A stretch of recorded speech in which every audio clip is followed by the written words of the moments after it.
everybody. Welcome back to another episode of the FearCast. This is the podcast dedicated to OCD, anxiety spectrum disorders, anything that you can be afraid of, phobias, social anxiety, that sort of stuff, just people in general.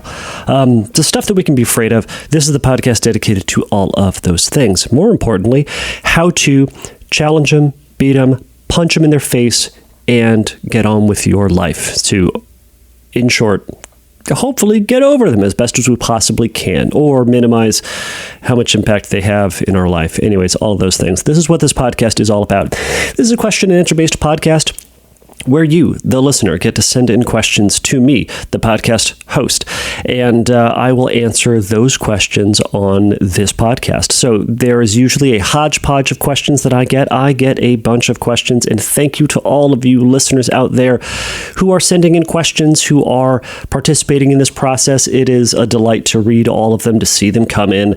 I flag them, I read them, I consider which ones are going to go. Generally speaking, I kind of take, first come, first served sort of thing.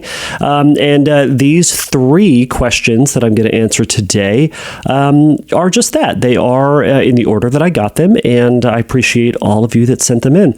I suppose I've never introduced myself for all of you new listeners. I'm Kevin Foss. I'm a licensed clinician, and I specialize in the treatment of OCD and anxiety spectrum disorders. So generally speaking, at the very top of this, I would have some sort of spiel to give about a way to manage anxiety, a way to manage the stress of life, because we've got it. We're all in it. We're all dealing with stress in our life right now. I know I am. Health stuff, life stuff, money stuff, general stuff, right? But I hope everybody out there is doing well. I'm excited because this coming weekend I am recording this actually on Friday, starting next Friday, a week from today. So this will probably be released on Monday, that then weekend. Anyways, the IOCDF conference is coming up, and it's very exciting. I'm really excited. I registered. I'm going to go see hopefully participate in a bunch of different talks. I'm unfortunately not speaking this year. I was going to speak when they were going to do it in public, when they were going to do it in real life, when we were all going to be meeting in Seattle. But unfortunately, the plague happened, and it shut everything down. You all know.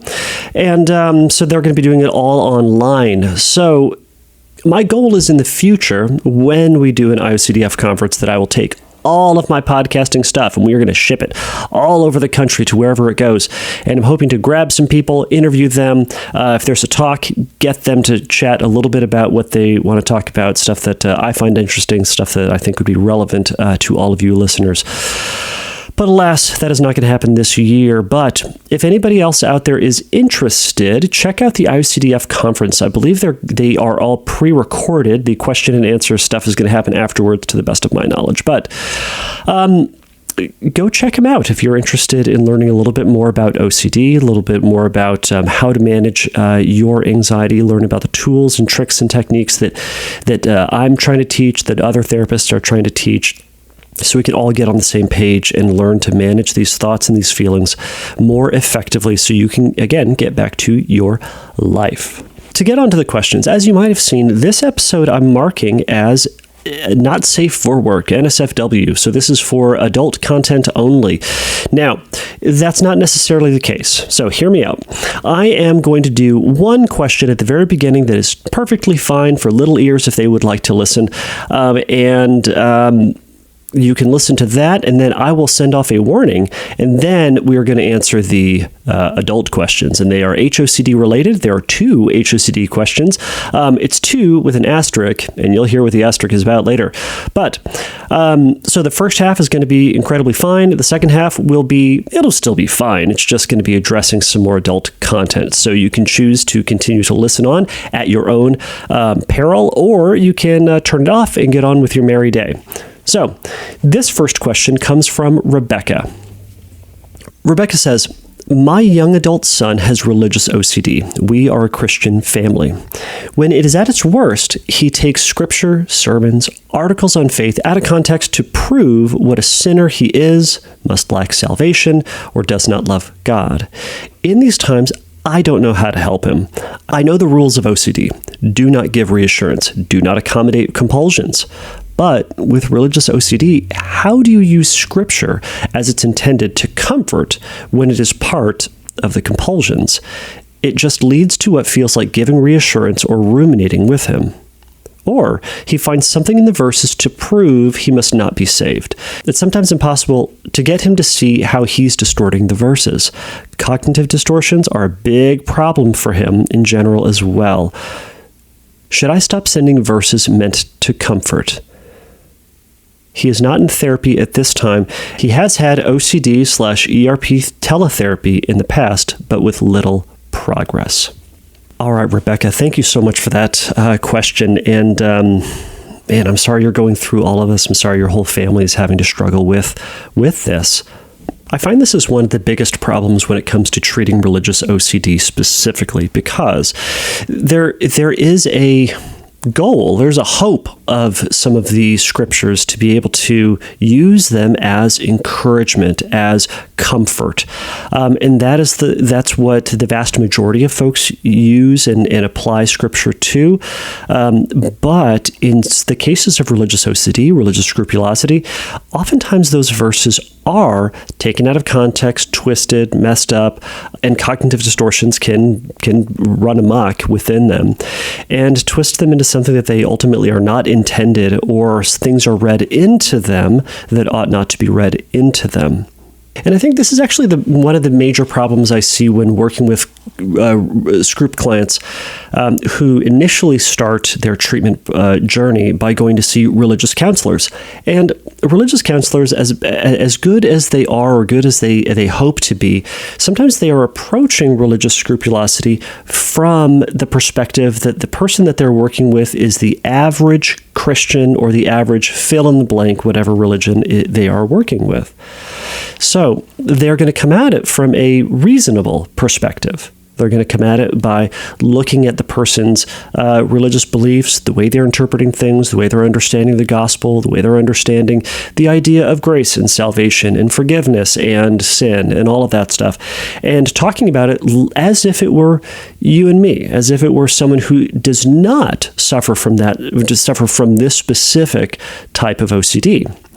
The problem then comes, just like with any form of OCD, is that the little OCD brain latches on to very specific things, ignores other information, blows other things way out of proportion, applies a black and white logic to it or a catastrophic result to it, and applies doubt across the board so that any information you could provide, any sort of reason you could provide, is met with a yeah, but what if, and it undermines the entire point of it.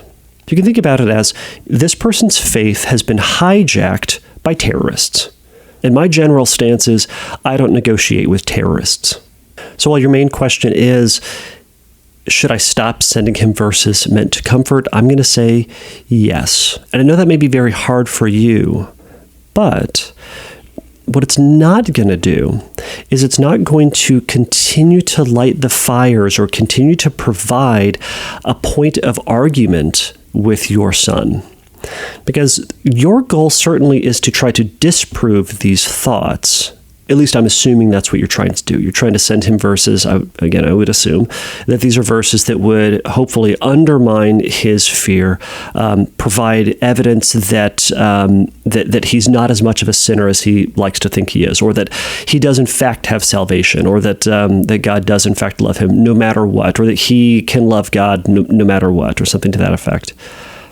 But these verses are always going to be met with a yeah, but and a what if. Because no matter what, we can not have 100% certainty of all these things, and that's really scary. And OCD latches onto that, and it recognizes we can't have 100% certainty because we can always say, well, how do we know?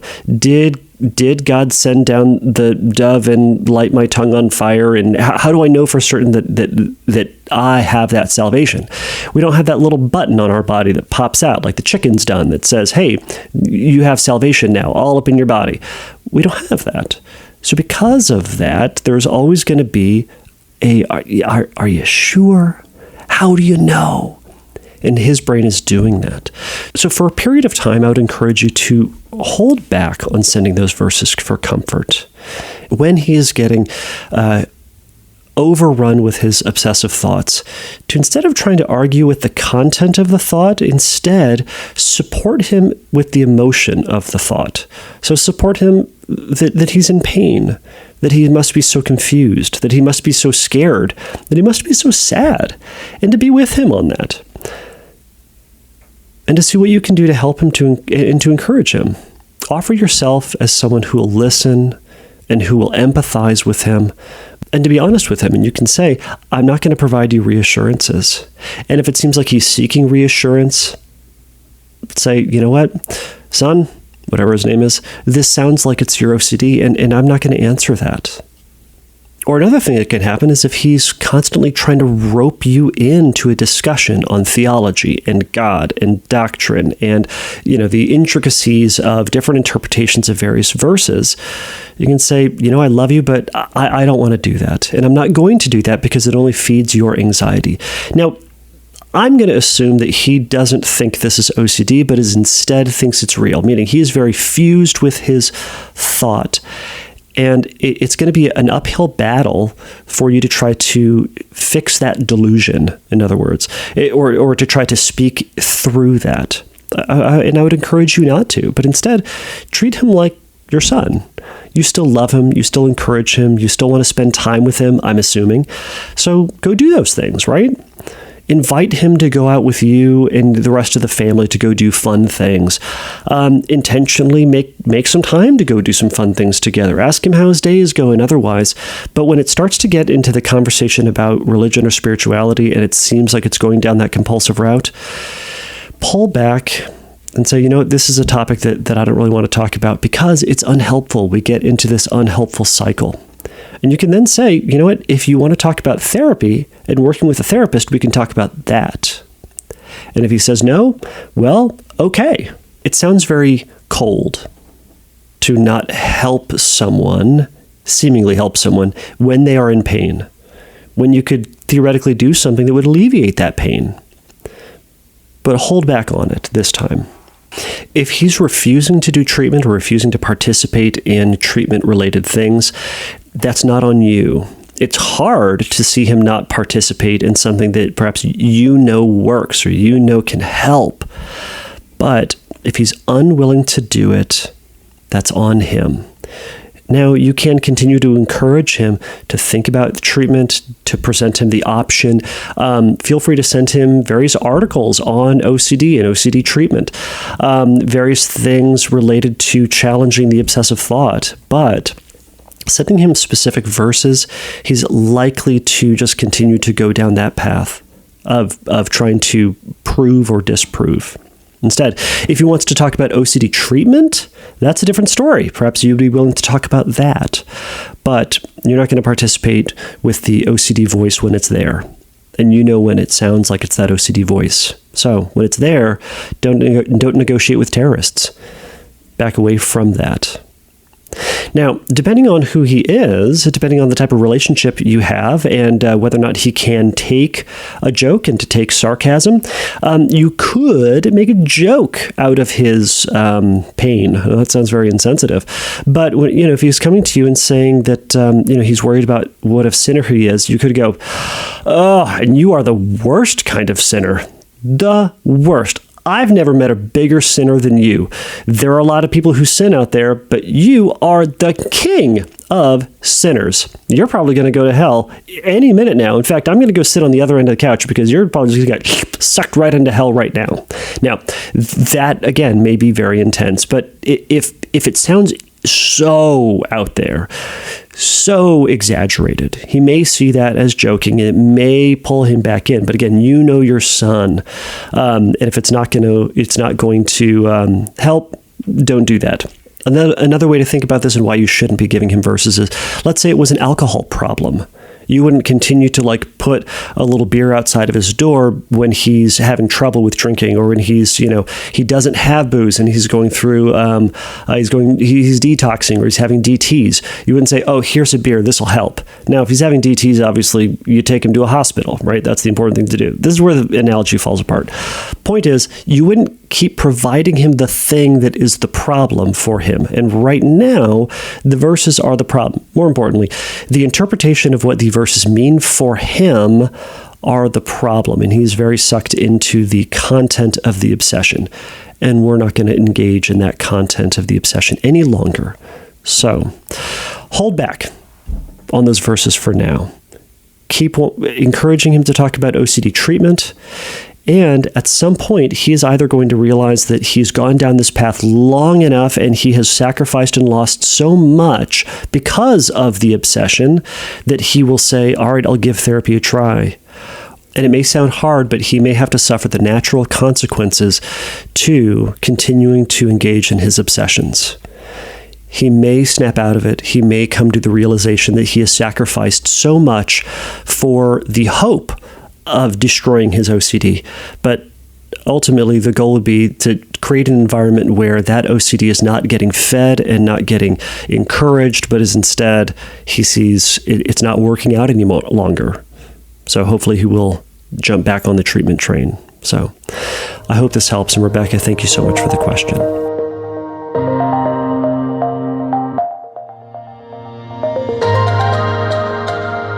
All right, everybody, this is the part of the show that is turning into the not for little ears part. We are going to be talking about adult themes. We are going to be talking about sex and sexuality and things of that nature. So if you do not want to listen to this part, if you do not want the other listeners to be listening to this thing to listen to, turn it off now.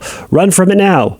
But if you are brave, if you are an adult who is brave, who can listen to such things, here we go. The first question comes from Joe. Joe asks, before HOCD hit me hard, I used to watch gay porn. He specifically says, I am a male. And I would have gay fantasies. I never used to think about it too much because I knew I liked girls and wanted to be intimate with one. Now, after a girl asked me if I was gay, I use those fantasies and gay porn against me. It's really depressing and scary. I find that it's a sign that I'm gay/bi. During this pandemic, it's giving me a ton of time to think. I wish I had the answers to what I am. I do find some guys attractive, and then this will lead to intrusive thoughts sexually about them. I don't know where to turn. My life is very confusing.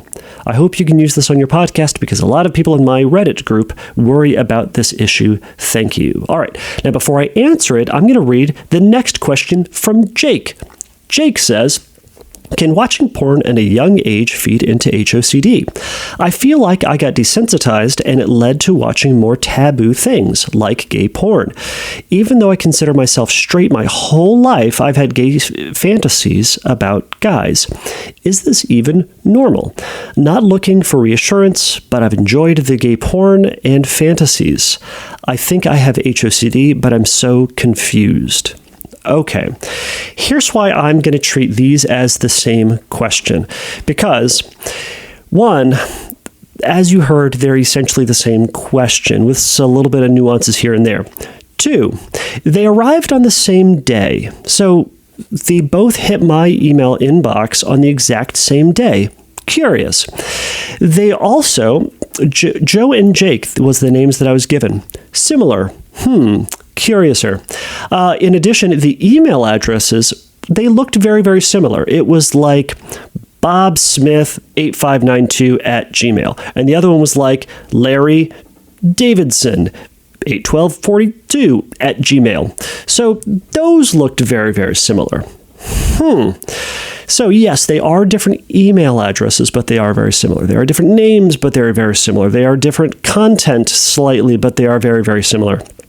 Anyhow, they might be two separate questions from Joe and Jake, and I appreciate your questions, Joe and Jake. If Joe and Jake, you're the same person, you're on notice, buddy. You're on notice. Okay. So this is actually a subject that I run into quite a bit working with HOCD. HOCD and porn can have a pretty detrimental relationship with one another. Porn and POCD, porn and relationship OCD. Porn generally doesn't help OCD, just across the board. So I hear these questions a lot, and I see these issues a lot where pornography use has a negative impact on someone's anxiety and contribute to some of the OCD subtypes. HOCD is one that it happens a lot in. I also see its impact in relationship OCD and its relationship in POCD. So I'm seeing these questions essentially as a question about identity, more about identity than sexuality. So more about who it is that I am, quote, what it is that I am, and what does it mean about me that this thing has happened and that I am interested and into this thing. So typically with HOCD, we don't see folks with HOCD also having egosyntonic thoughts about gay sex, nor do they commonly enjoy using gay porn. More often than not, someone with HOCD is going to find those thoughts dystonic. They're going to find them gross, disgusting, uncomfortable, personally threatening, anxiety-provoking. They can't stand the fact that they think these thoughts. They regret that they looked at gay porn that one time or that few times.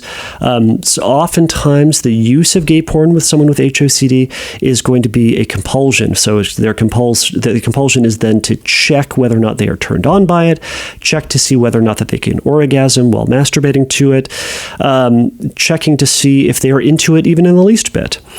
Now, the fact that they watched this contributes back to the HOCD later on, where just like as we talked about in the last episode, the real event OCDs, that they'll say, well, you know what? Remember last week or last year when I watched gay porn? Well, quote, gay people like gay porn and gay people watch gay porn and I watched gay porn, so therefore I must be gay.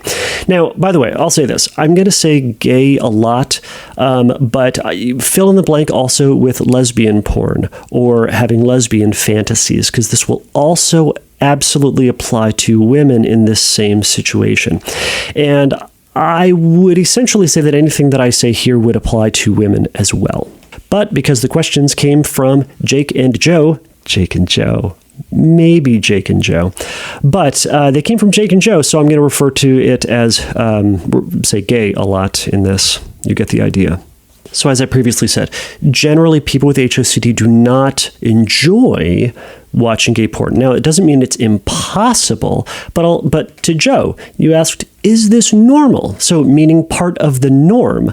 Well, I'll have to say no. It is not incredibly normal or normative that someone with HOCD does enjoy watching gay porn, as you've said that you do.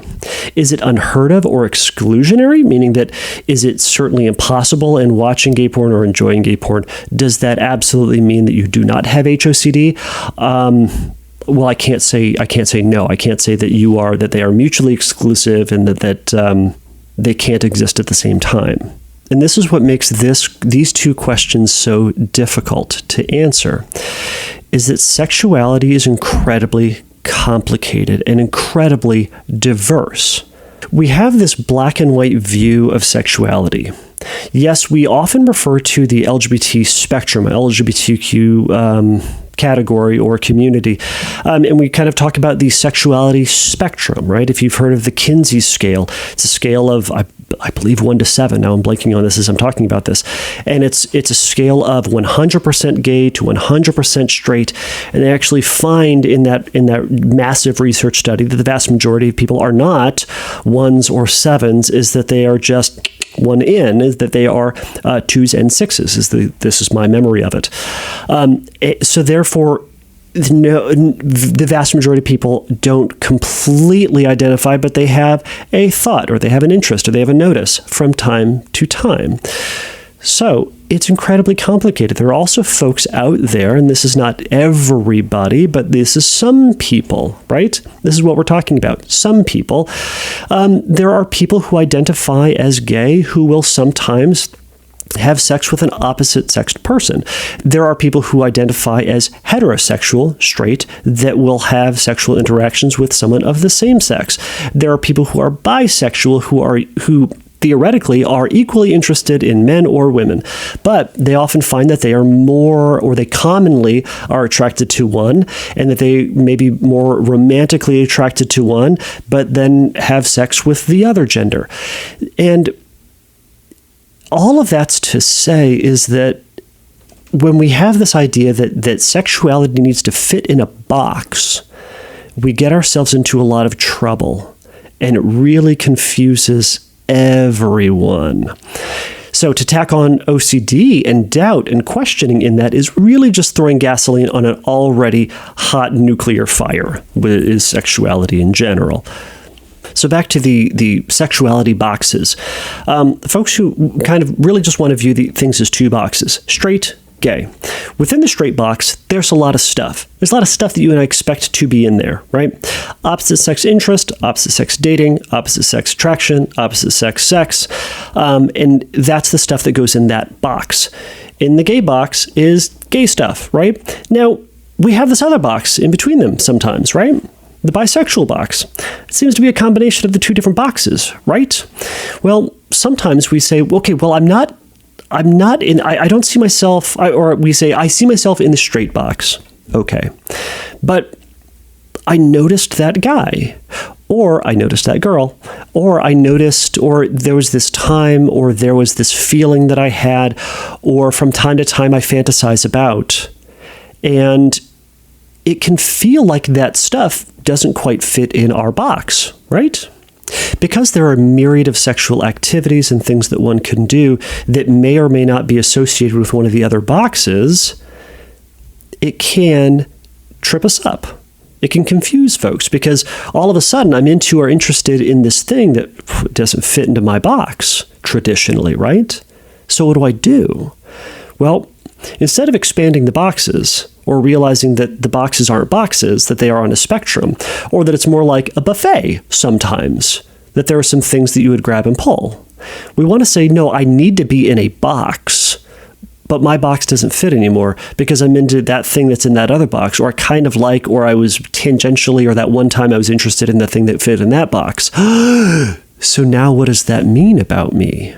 What does that say about everything that I've known about who it is that I am? What would it mean if people were to find out that I was interested in that thing from that other box? Oh no. So you can then see where the cycle continues, right? We're trying to justify or trying to rectify the fact that, or we're trying to justify, or we're trying to square the reality that there was this thing that one time. So I'm going to refer back again. I'm probably going to refer back again to that real event OCD quite a bit. We need to accept that there was that thing that happened that one time, or that thought that you had, or that interest, or that thing that you did. I can't tell you how many times I've heard this story. Somebody started watching pornography, and they started going down this rabbit hole. They started watching this, which spawned this question, which spawned this video, which went to this thing. And you eventually get down to this one place that you would never typically initially go, and then all of a sudden you orgasm, or you look at it, or you go, oh my gosh, I'm here. And then you go, oh, I'm there. You were. And for whatever reason, in your turned-on drunk brain, you went there. And that's scary, because that now threatens this identity, this image, this thought about oneself. So Jake and Joe, I also had the question that you had, is how many men are looking at gay porn? So I naturally Googled that, and the thing that I came across was an article in Cosmo, so take it for what you will. But there was a gentleman named Martin Downing, a PhD, and he surveyed 821 men. So this is from this article. Now, 821 men in the course of a research study isn't a bonkers amount of people. It's a big number, but it's not like 10,000. That would be a really good number. So 821 men asked them about their porn viewing habits. They found that 55% of gay men, I'm just kind of reading from the article, 55% of gay men reported watching opposite gendered-oriented porn in the previous 6 months, while 21% of straight men reported watching same-sex porn in that same time frame. And bi men watch straight porn 88% of the time, which is lower than straight men watching straight porn 98.5% of the time.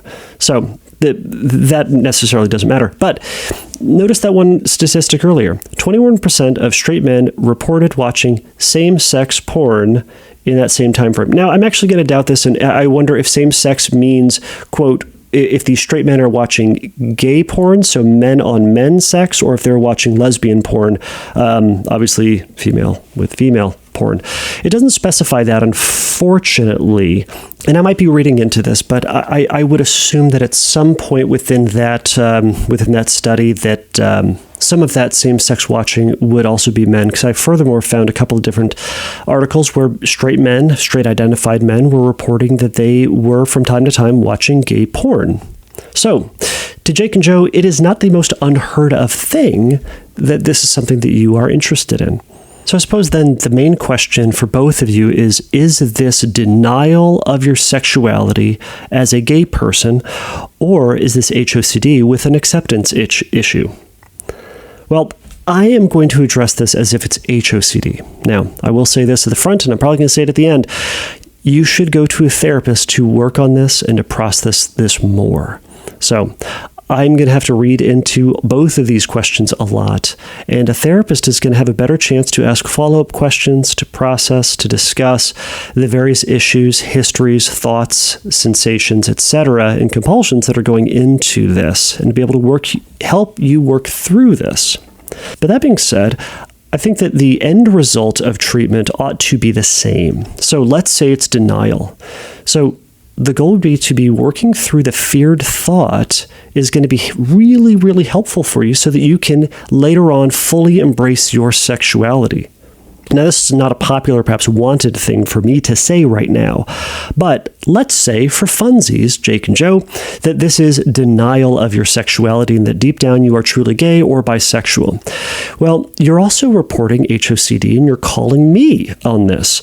So I anticipate that there is some unwanted feeling, maybe some anxiety and fear or shame and guilt related to these things. So being able to habituate to those thoughts when they are there, to be able to have sexual thoughts about men, and to be able to, if you are interested in watching gay porn, to be able to watch that without feeling excessive guilt, without overly responding to it in a compulsive manner, is going to be incredibly important to you to eventually have a fully functional, flourishing sexuality. Now, let's say it's HOCD. Similarly, we're going to have to work towards tolerating the fact that you have gay thoughts so that you can fully embrace your sexuality as well. So notice that either way, you're going to have to work towards tolerating and facing and overcoming this fear to have a fully functional, flourishing sexuality. The compulsions here often are going to be overly questioning oneself, ruminating about past experiences, gauging one's feelings about how turned on they are. Are they turned on with the other gender? Are they turned on appropriately? Are they feeling what they ought to be feeling in the appropriate parts of their body? Are they functioning appropriately? Did they have enough want, enough desire? And also, ultimately, anything that would prove that they're okay. Now, okay from what, you might ask? Okay from the terribleness happening. And that might be, again, it might be rejection.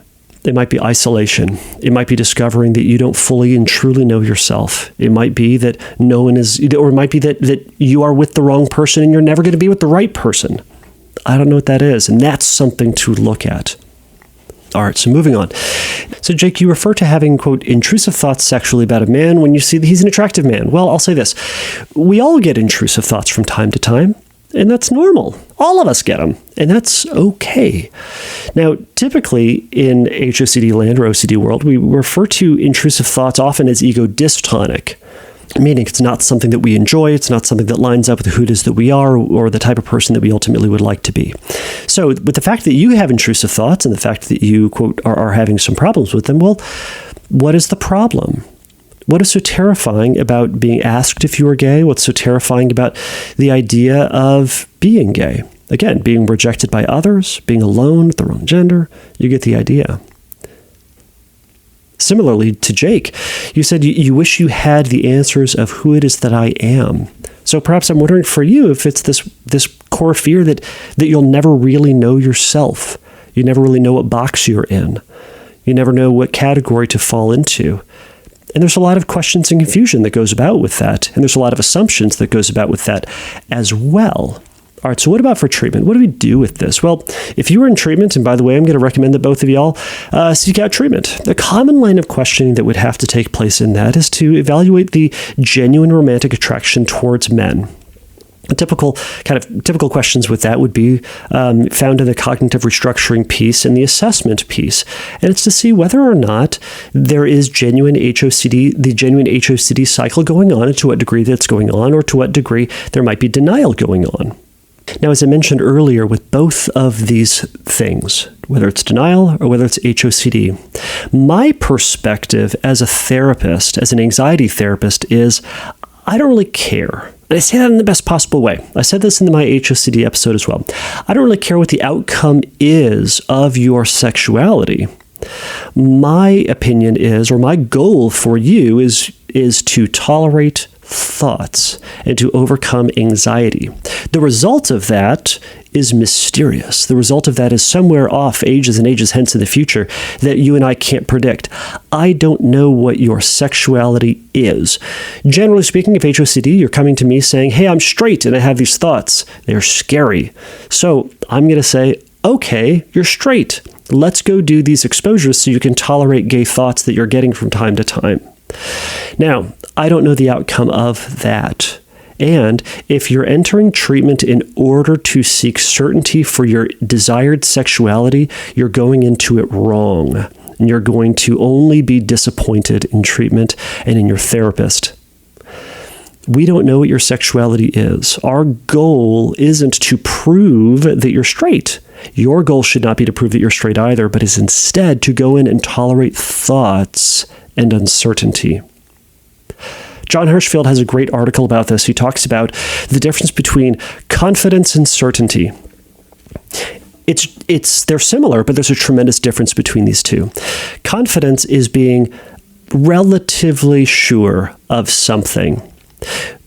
Certainty is knowing for certain that something is going to happen. It is what it is. You know where it's going to go. It's being positive on it. Confidence has error bars. And in fact, in statistics, they call this a confidence rating. They give the number and then they say, well, with a certain level of confidence. Now, that doesn't mean this is the number that it is, but they can say with relative confidence, it's going to be X. I'll give you an example, a very tired example that I'm sure you've bored of me saying. I can be confident that I'm going to get home alive in my car tonight, but I cannot be certain. I will know that I have not died in my car when I get home, when I'm there. But between now and the time that I get home, who knows? But you know what? I haven't died in my car before, so I can feel relatively confident that I'm going to be okay. We can rely on this confidence, and that's part of that cognitive restructuring piece. We're looking at the history. We're looking at who it is that you are, the patterns that you've developed. Historically speaking, you've 100%, or typically speaking, to someone who works with me on this, they're going to say things like, and this is not Jake and Joe necessarily, but they'll say things like, you know what, historically speaking, I've always been attracted to women. Historically speaking, I've always pursued relationships with women. I've always been attracted to and turned on by women. I've always had sex with women. I've always fantasized sexually about women. And now these thoughts are scaring me. They're ego dystonic. Help me. They're scary.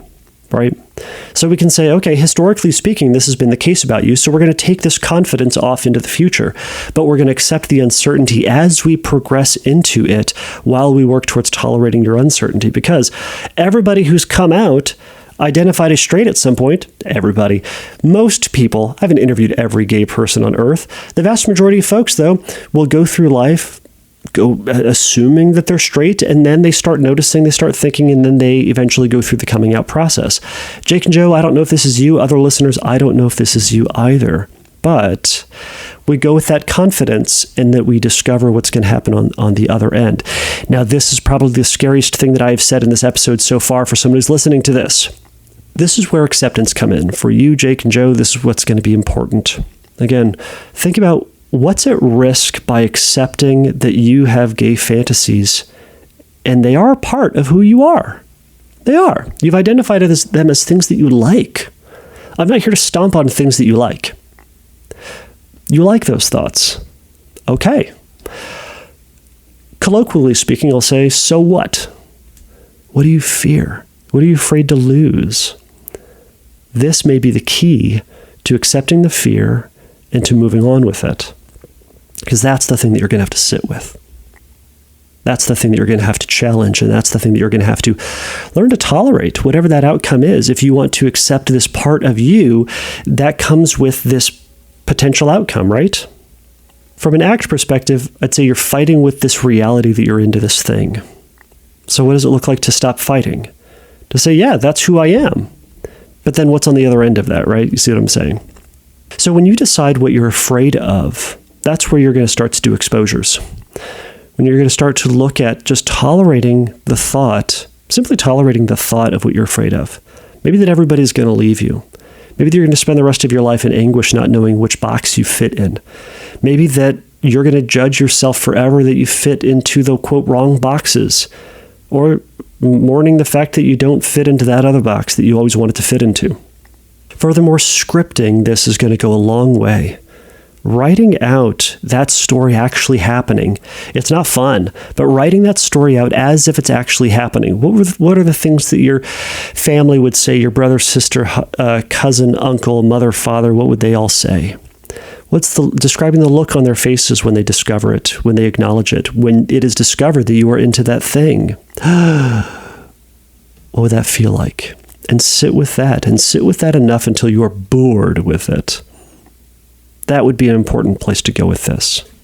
But Jake and Joe, I'm going to go ahead and say that I'm going to encourage you again to go seek therapy for this, to go work this out. And there's going to be a lot of acceptance in this.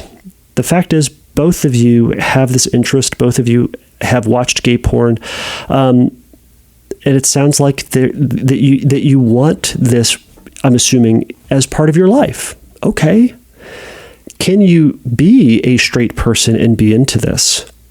Is that an acceptable combination of boxes? Are you willing to accept that as part of who it is that you are? Or are you simply saying, no, I only can be in one box? That, I think, is going to be the biggest work for you. And unfortunately, I can't solve that problem for you on this podcast. But Jake and Joe, I do appreciate you both, if it is both, sending me this message. And I hope in the time that you've entered therapy, the times you've worked through this, or you've developed an epiphany. And if you have, and if this episode was helpful, please feel free to message me or provide other caveats I think listeners would be very interested to hear. So thank you so much, and best of luck. Okay, everybody, that was the episode. Thank you so much for making it through this episode. If you have any questions about this stuff that we talked about, if you would like to add anything that I missed to Jake, Joe, or Rebecca, feel free to message me. I will add this to a future episode because I think that some of these folks may want to hear it.